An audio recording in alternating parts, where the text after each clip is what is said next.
ప్రతి మతం మనిషి జీవితానికి ఏవీ చెబుతుందో తెలుసుకోవాలని ప్రయత్నించారు. ఈ పరిశోధనలో భాగంగా ఆయన బైబిల్లో ఉన్న జీసస్ క్రైస్తు బోధనలు కూడా చదివారు. యేసుక్రీస్తు చెప్పిన ఒక ముఖ్యమైన సందేశం ఆయనను బాగా ఆలోచింపచేసింది. బైబిల్లో యేసు ఇలా చెప్పారు: నీ పొరుగువానిని నీలాగే ప్రేమించుము.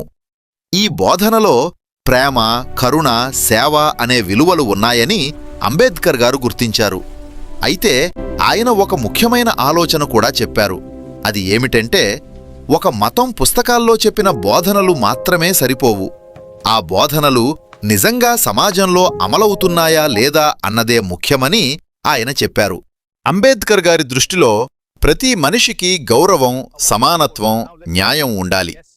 ఈ కారణంగా ఆయన చివరికి గౌతమ బుద్ధ బోధనలు సమానత్వం మరియు తర్కానికి దగ్గరగా ఉన్నాయని భావించి బౌద్ధమతాన్ని స్వీకరించారు.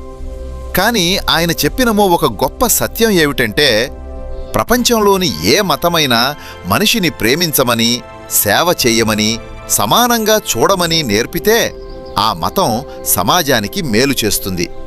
అందుకే యేసుక్రీస్తు చెప్పిన ప్రేమ సందేశం కూడా ప్రపంచానికి ఒక గొప్ప పాఠమని ఆయన గుర్తించారు.